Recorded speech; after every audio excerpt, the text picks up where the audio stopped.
Gusti Allah bakal mulyaake, Allah akan memuliakan kanthi 5 perkarane, dengan 5 perkara.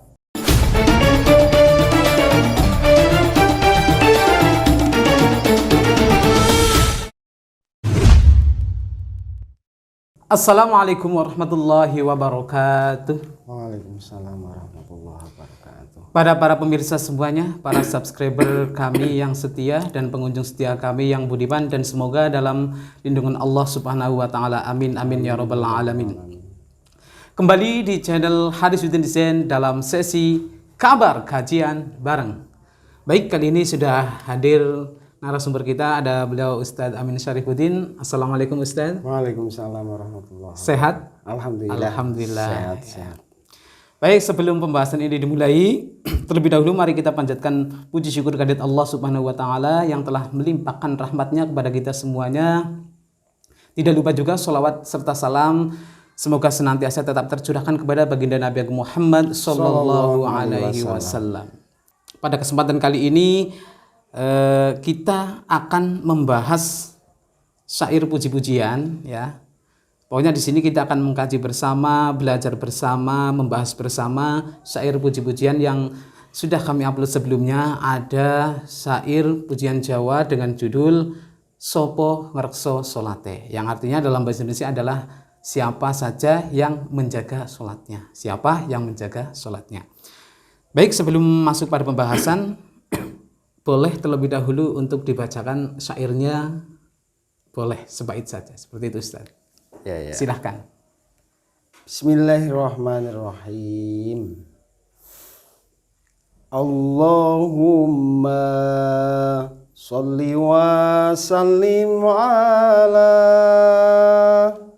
Sayyidina wa maulana Muhammadin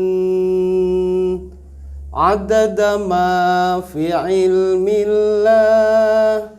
ilmillahi sholatan daimatan bidawami mulkillahi. Kanjeng Nabi ngendika mengkene, sapa ngreksa salat 5 wektune, Gusti Allah bakal mulyaake kanthi 5 perkarane, kanthi 5 perkarane. Ya, cukup Ustaz. Cukup ya. Ya. Bisa diterjemahkan dalam bahasa Indonesia, ya. Kanjeng Nabi ngendika mengkene, Nabi bersabda seperti ini, sapa ngreksa salat 5 waktune, siapa saja yang bisa menjaga salat 5 waktunya, Gusti Allah bakal mulyaake, Allah akan memuliakan kanthi 5 perkarane, dengan 5 perkara. Ya, jadi ketika intinya dari bait itu, jika kita menjaga sholatnya, ya, sholat kita, maka Allah akan memuliakan dengan 5 perkara atau 5 hal. Seperti itu ya Ustaz. Iya. Boleh silakan dilanjutkan Ustaz. Jadi sebelum kita sampaikan hadis Nabi ya tentang siapa yang bisa menjaga sholat 5 waktu, terlebih dahulu kami menyampaikan tentang sholat.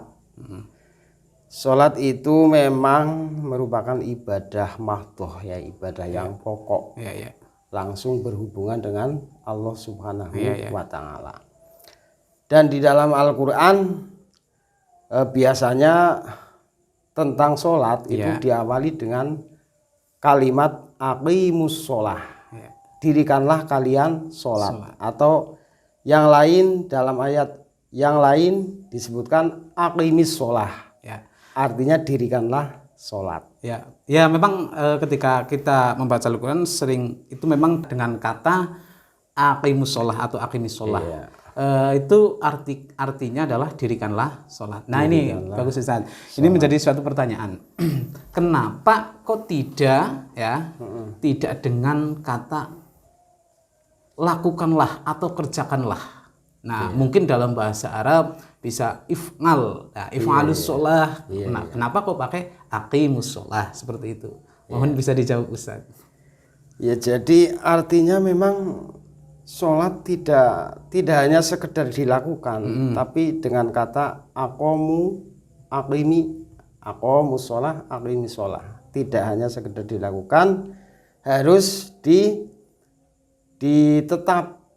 menetapi atau senantiasa melaksanakan, senantiasa melaksanakan sholat dengan menjaga syarat sahnya, rukun dan kehadiran hati kita kepada Allah Subhanahu wa taala ketika sholat.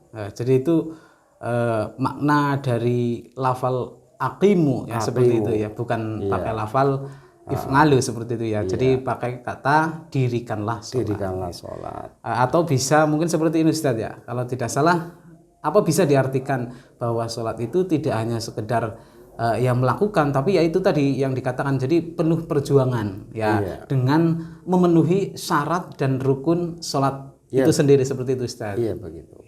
Monggo dilanjut.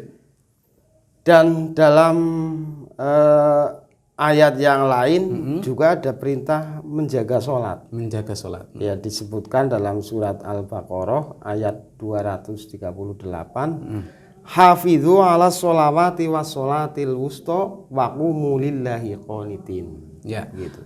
Baik, sebelum dilanjut Ustadz, ini tadi ada satu pertanyaan lagi yang mungkin saya belum tanyakan seperti Ustadz. Ini kan panjenengan sendiri yang membuat syair tersebut. Nah, kalau boleh tahu itu ketika panjenengan itu membuat syair tersebut itu terinspirasi dari hadis atau dari Al-Qur'an. Itu yang lebih spesifik, lebih mengerucut itu dari hadis atau dari Al-Qur'an. Ya, kebetulan saya membuat syair ini setelah membaca hadis Nabi. Jadi intinya terinspirasi ketika membaca hadis Nabi itu. Yang ketika kita menjaga sholat maka akan dimuliakan dengan 5 hal dalam kehidupan kita seperti itu ya. Nah baik, dilanjut terkait tadi barusan yang surat dibaca. Hafidhu ala sholawati wa sholatil wusta wa qumu lillahi qanitin. Itulah perintah Allah untuk menjaga sholat 5 waktu. Kemudian Nabi bersabda, waqala sallallahu alaihi wasallam, man hafadhu ala sholati akramahullahu bi khamsi hisolin. Jadi barang siapa yang bisa menjaga sholat 5 waktu, maka Allah akan memuliakan dengan 5 hal, dengan 5 perkara. Yang pertama, yarfa'u dhiqal aisy. Allah akan menghilangkan kesempitan kehidupannya. Ya. Maaf Ustaz, tadi yarfa'u itu awal katanya itu ya. Itu diartikan di sini adalah apa tadi barusan? Menghilangkan, bukan mengangkat, bukan. Ya, tapi menghilangkan.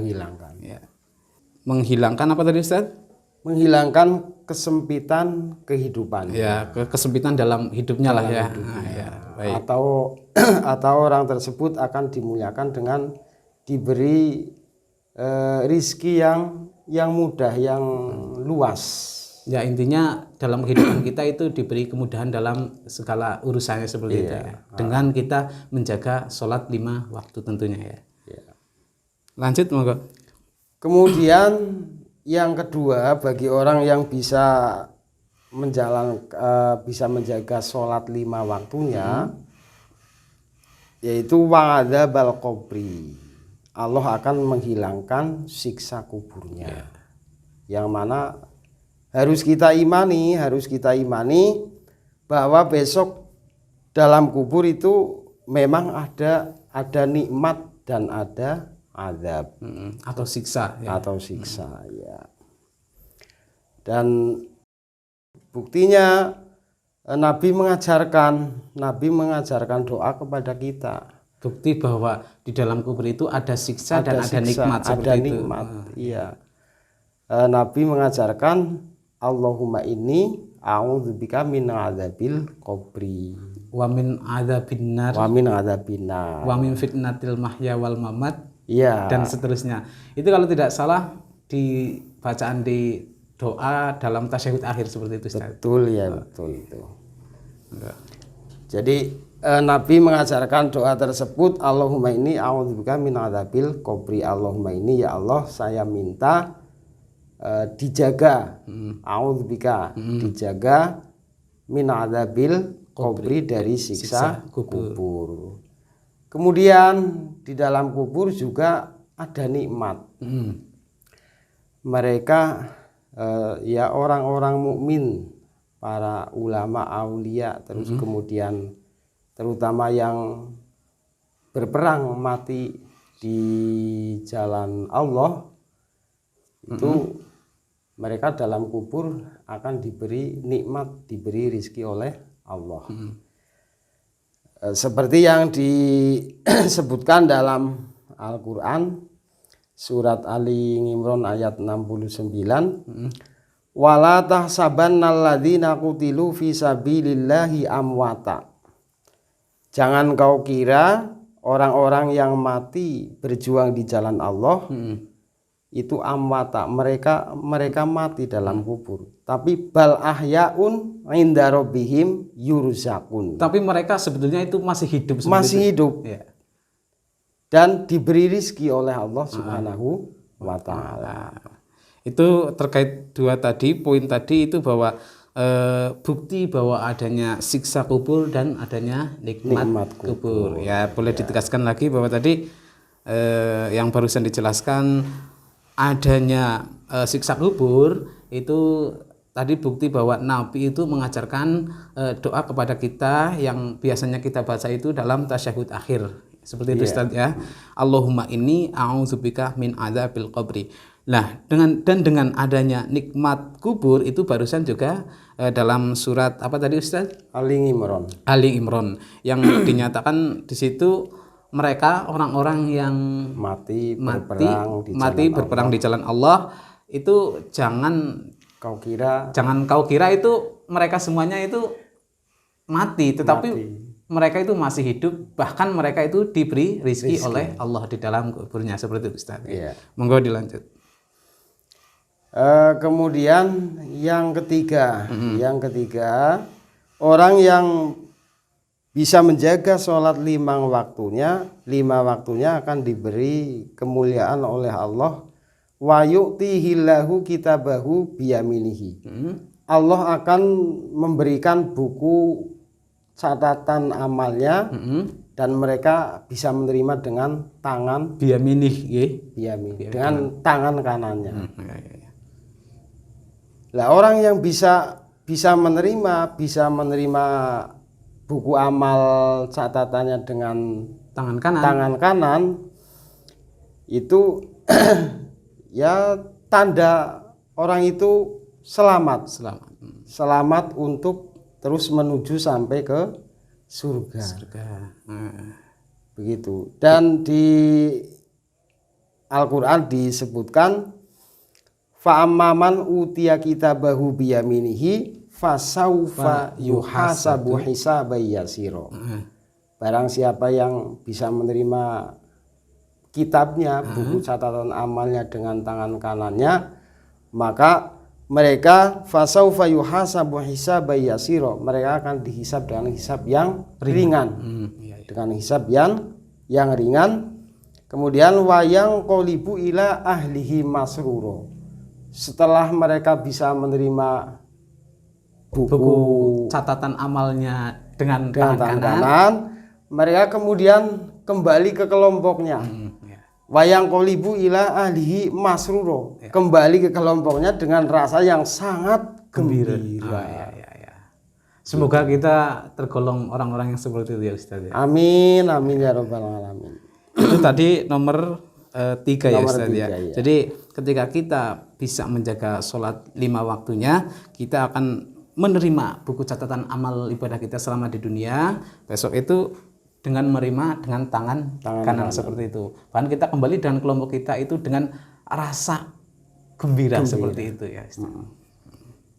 Semoga dilanjut Ustaz.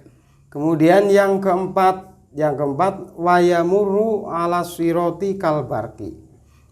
Mereka bisa melewati sirotol mustaqim, bisa melewati jembatan dengan secepat kilat, ya, kalbarki, dengan secepat kilat. Jadi besok orang yang bisa melewati sirot jembatan itu, yang pertama, kelompok pertama itu cepatnya seperti secepat kilat. Kemudian ada yang secepat angin. Ya. Kemudian katoir seperti Burung. secepat burung terbang. Ya. Kemudian kalholil seperti naik kuda kecepatannya.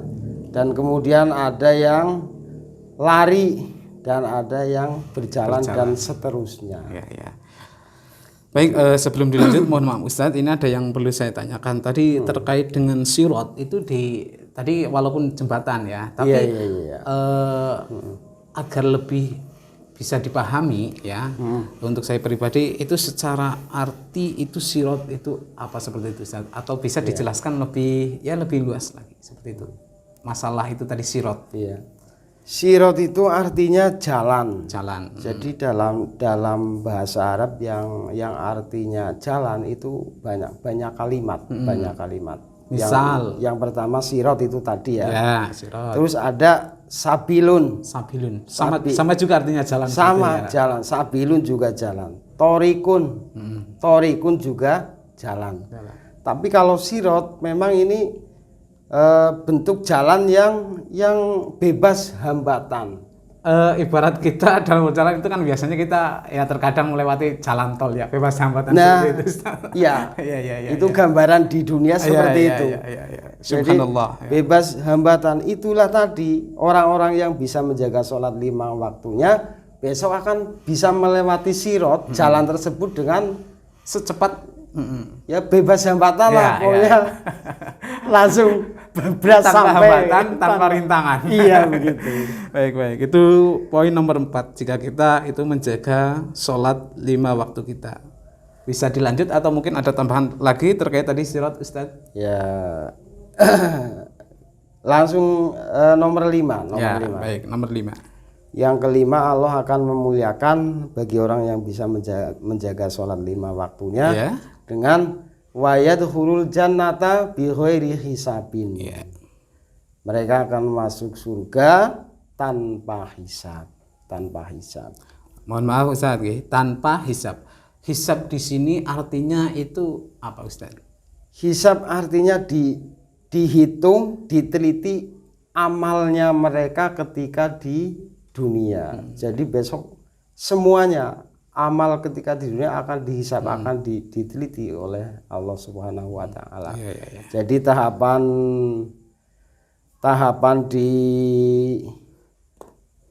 hari akhir kan seperti ini ya. Pertama yaumul barzah. Ini tahapan hari akhir. Pertama yaumul barzah itu hari di alam kubur. Seseorang meninggal lah, ya, seseorang meninggal itulah pertama hari akhir masuk yaumul barzah di alam kubur. Kemudian yang kedua yaumul ba'ats, setelah di alam kubur mereka dibangkitkan dari alam kubur. Setelah bangkit dari alam kubur, terus ada yaumul mahsyar. Semua manusia dikumpulkan di mahsyar, yaitu harinya semua manusia berkumpul di mahsyar. Itu tempat berkumpulnya manusia ketika setelah kiamat. Nah kemudian ada seterusnya yaumul mizan. Hari pertimbangan, ditimbang amal mereka. Yaumul mizan. Setelah yaumul mizan ada yaumul hisab. Yaumul hisab. Yang kemudian setelah mereka dihisab mereka akan melewati Shirathul Mustaqim tadi, akan melewati jembatan tadi. Setelah sampai bisa menyeberangi melewati jembatan tersebut, ya mereka di situ tinggal menuju ke surga. Masya Allah, luar biasa. Gitu. Itu tadi nomor 5 ya, masuk surga tanpa hisab. Tanpa hisab. Jadi ibaratnya bolehlah kita gambarkan dengan ketika kita masuk di perguruan tinggi atau masuk pada ketika kita melamar suatu pekerjaan, masuk ke PT. Jadi ketika kita diseleksi itu langsung lolos lah. Istilahnya tidak diteliti apa-apa tapi bisa langsung lolos. Langsung lolos. Subhanallah, luar biasa. Gambaran di dunia seperti itulah. Jadi besok ada beberapa kelompok yang dihisab. Kelompok yang pertama yaitu orang mukmin yang malayu hasabu, yang tidak dihisab, tanpa hisab. Kemudian kelompok yang kedua mayu hasabu hisabayasiro, dihisab tapi dengan hisab yang ringan. Kemudian yang ketiga dihisab dengan hisab yang berat. Itu masih dalam poin yang nomor 5 itu tadi Ustaz ya. Jadi masuk tanpa hisab, tapi ketika berbicara masalah hisab itu ada yang betul-betul tanpa hisab langsung lolos, ada yang dihisab secara ringan. Dan yang terakhir tadi kalau tidak salah ada yang dihisab ya dengan berat lah, betul-betul melalui proses seperti itu ya. Iya. Dan termasuk orang yang bisa menjaga sholat 5 waktunya. Ini besok akan masuk surga tanpa hisab. Jadi disebutkan dalam hadis Nabi, fa awwalu man yadkhuluha Rasulullah. Jadi orang yang pertama masuk surga itu Rasul. Kemudian sumal ambiya'u, kemudian para nabi, dan yang terakhir yang berikutnya summa yadkhulul ladzina la hisaba alaihim min hadhil ummah. Kemudian orang yang tanpa hisab dari umat umat ini. Tadi yang pertama mereka yang tadi masuk surga tanpa hisab itu mereka yang pertama adalah jelas Rasulullah ya. Terus tadi yang kedua siapa Ustaz? Sumal anbiya. Para nabi. Para nabi. Dan yang terakhir orang yang tanpa hisab. Orang yang tanpa hisab. Yaitu orang yang termasuk golongan orang yang masuk surga tanpa hisab. Masih ada lagi Ustaz? Saya rasa cukup untuk pertemuan kali ini. Ya. Mohon maaf bisa kami simpulkan seperti itu saja. Ya. Bismillahirrahmanirrahim. Boleh kami simpulkan di sini tadi terkait syair Jawa yang berjudul Sopo Ngerso Solate. Dalam bahasa Indonesia adalah siapa saja yang bisa menjaga sholatnya. Dalam artian di sini adalah sholat 5 waktu. Nah, jika kita semuanya, pemirsa semuanya, para subscriber channel Khalisuddin Zain, pokoknya semua penonton semuanya, jika kita bisa menjaga sholat 5 waktu kita, maka oleh Allah akan dimuliakan dengan 5 hal. Di antaranya adalah 1, dihilangkan kesempitan dalam hidupnya, atau dengan kata lain kita dalam hidupnya itu selalu diberi kemudahan oleh Allah. Kemudian yang kedua, dihilangkan siksa kubur, dan perlu kita ketahui dan kita yakini bahwa besok di alam kubur itu ada yang namanya siksa kubur dan ada yang namanya nikmat kubur. Nah, jika kita menjaga sholat kita itu akan dihilangkan siksa kuburnya. Berikutnya yang ketiga, menerima buku catatan amal perbuatan kita selama di dunia itu. Ketika kita menerima laporan itu, buku itu, kita menerimanya dengan tangan kanan dan dengan rasa atau dengan hati yang gembira. Kemudian yang nomor 4, melewati sirat atau jembatan yang menuju surga itu kalbarki tadi disebutkan seperti kilat set. Nah, jadi langsung sampai ya. Dan yang terakhir, jika seseorang menjaga sholat 5 waktunya, maka akan masuk surga tanpa hisab. Baik, ya dari pemaparan tadi oleh Ustadz, ya semoga kita semuanya di sini bisa mengambil manfaatnya. Nah, jadi bagaimanapun juga, insya Allah kita mendapatkan ilmunya. Amin Allahumma amin. Amin ya rabbal alamin. Pemirsa semuanya, demikian tadi pembahasan pada sesi kali ini dari kami dan dari Ustadz. Apabila ada kesalahan, kami mohon maaf yang sebesar-besarnya, karena kesalahan itu datangnya dari kami, dan jika ada benarnya itu semata-mata datangnya dari Allah Subhanahu wa Ta'ala. Mari kita tutup dengan membaca doa kafaratul majlis bersama Ustaz.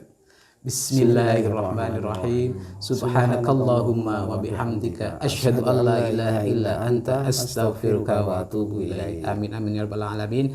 Terima kasih. Wallahu a'lam bishawab. Assalamualaikum warahmatullahi wabarakatuh. Sekian, sampai jumpa di video berikutnya.